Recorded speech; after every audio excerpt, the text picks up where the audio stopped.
예, 우리 부산 건설계지부 동지들 만나서 반갑습니다. 전국건설 노동조합 정책부장 소영호입니다. 동지들께 투쟁으로 인사드리겠습니다. 투쟁! 우리 건설노조는 건설노동자들을 둘러싼 법과 제도를 바꿔왔던 자랑찬 역사를 가지고 있습니다. 올해 역시 주요한 입법 과제를 선정하고 법과 제도를 바꾸기 위한 과제들을 선정하였습니다. 이것들을 토대로 2022년 하반기 투쟁을 만들어갈 계획입니다. 주요한 법안으로는 건설안전특별법 제정, 적정임금제 도입, 전대금지법 등이 포함된 건설기계 관리법 개정, 건설노동자의 편의시설 개선, 노조법 2조 개정과 노동기본권 쟁취, 그리고 포괄임금 지침 폐기입니다.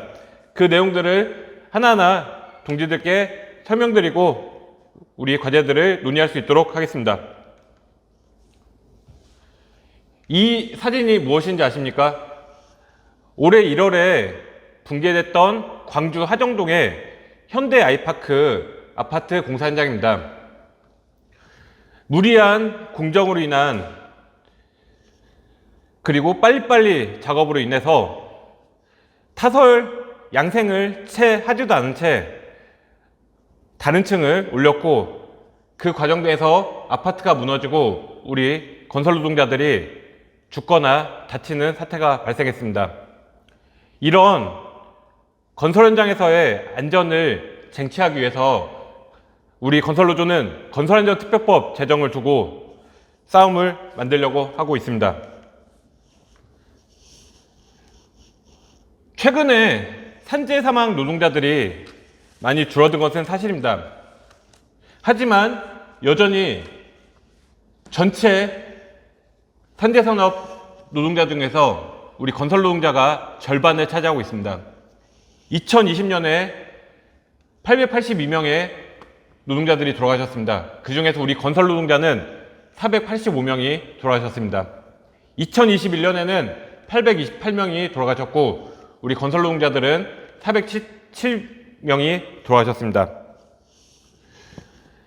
아마 공상처리나 이런 것들 많이 들어보셨을 거고 산재가 은폐되거나 축소되는 경우들도 보셨을 겁니다. 아마 그런 경우까지 포함하면 건설 현장은 더 많은 우리 건설 노동자들이 죽어가고 다치고 아직도 그런 위험한 현장입니다. 건설 현장에 안전과 관련된 법들이 없는 것이 아닙니다. 전체 노동자들에게 적용되는 산업안전보건법이 있고 중대재해처벌법, 우리 건설 노동자들이 특히 투쟁해서 만든 중대재해처벌법이 2022년 1월부터 시행이 되고 있습니다. 그럼에도 불구하고 이 법들이 건설 현장의 특성, 건설 현장에서 안전을 위해서 필요한 특성들을 다 남아내기엔 부족합니다. 특히 우리 건설기계 노동자들과 관련해서는 산업안전보건법이나 중대재해처벌법이 아직도 부족한 부분들이 있습니다. 산업안전보건법 76조에서 보시면요, 건설기계 기구에 대해서 원청이 책임을 지도록 되어 있습니다. 이게 김윤균 노동자가 돌아가시면서 산업안전보건법이 전부 개정되고 건설업에 관한 절이 만들어지면서 들어간 것인데요. 문제는 이 원청이 안전 책임을 져야 되는 건설기계 기구에는 전체 건설기계가 포함되어 있지 않습니다. 타워 크레인, 항탕발기, 건설용 리프트 이 세 가지 기종만 포함이 되어 있고 수많은 우리 건설기계에 대해서는 안전을 책임지지 않아도 됩니다. 중대재해처벌법에는 그냥 근로기준법상 근로자, 일반 노동자들 뿐만 아니라 용역이라든지 다양한 계약 형식을 막론하고 안전에 대한 책임을 회사가 지도록 되어 있습니다. 그럼에도 불구하고 우리 건설기계는 임대차 계약을 맺습니다. 레미콘 노동자들 같은 경우에는 운송계약이나 이런 것들을 맺죠. 이런 내용들이 명확하게 들어가 있지 않다 보니까 이 법들을 우리 건설 현장, 특히 우리 건설기계 노동자들에게 100% 적용시키기에는 아직 무리가 있습니다. 그래서 이런 건설기계 노동자들에 대한 안전대책, 그리고 다단계 하도급 등 건설 현장의 특징을 반영한 건설안전특별법이 반드시 필요한 것입니다. 전반적으로 이제 담겨 있고요. 주요 내용만 살펴볼 수 있도록 하겠습니다.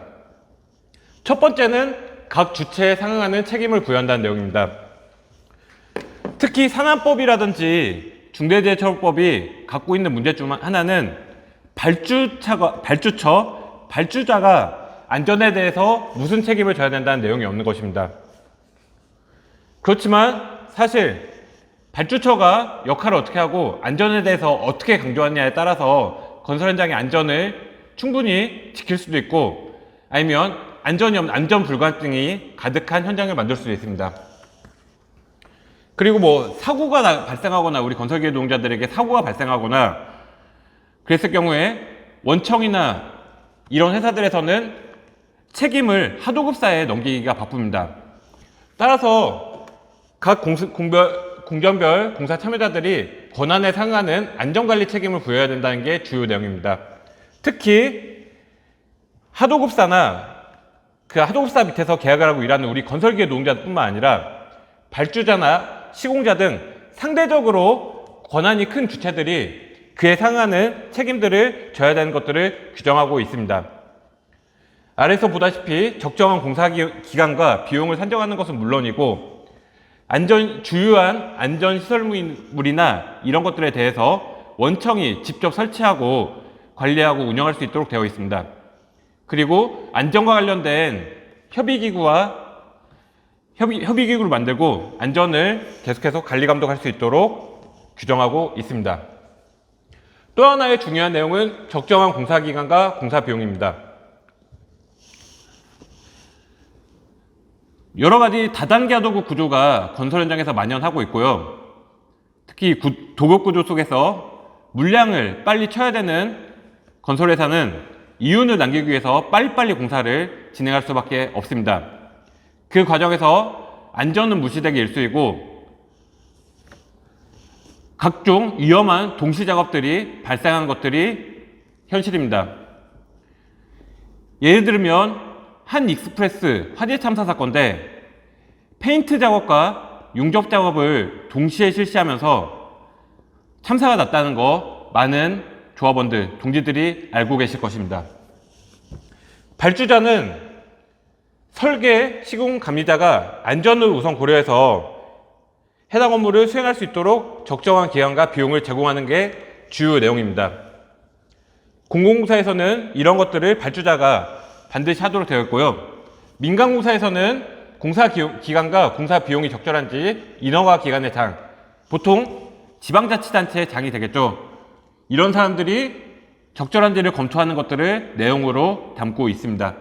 이 두 가지는 꼭 알아주시고, 그리고 이런 내용들이 법안으로 제정이 된다면 우리 건설계 노동자들 지금 산재보험은 적용되고 있습니다.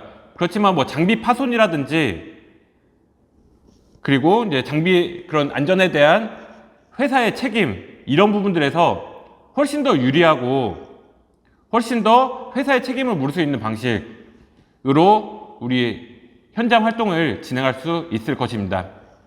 이런 측면에서라도 건설안전특별법 제정에 우리 건설기계 노동자들이 꼭 나서야 되고, 이 건설안전특별법이 건설기계와는 상관이 없다는 생각을 가진 분들도 많습니다.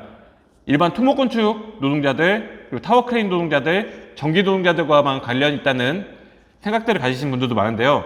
사실 우리 건설기계 특수고용 노동자들 제외하고는 현재 있는 산업안전보건법이나 중대재해처벌법으로도 충분히 안전에 대해서 규율할 수 있고 안전에 대해서 회사의 책임을 물을 수 있는 근거들을 마련할 수 있습니다. 그래서 우리 건설기계 노동자들에게 건설안전특별법이 꼭 필요하다는 거 말씀드리겠습니다.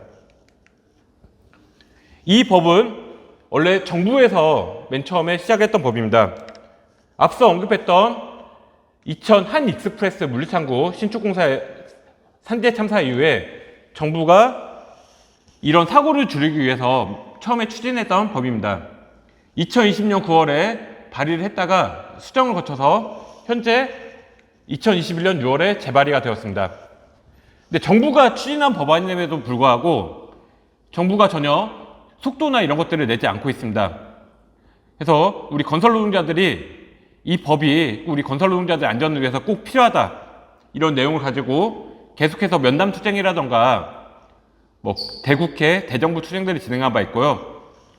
올해 하반기에는 이거 관련된 좀 꼭지를 따고 쟁취하는 그런 싸움들을 벌여나가야 될 것 같습니다.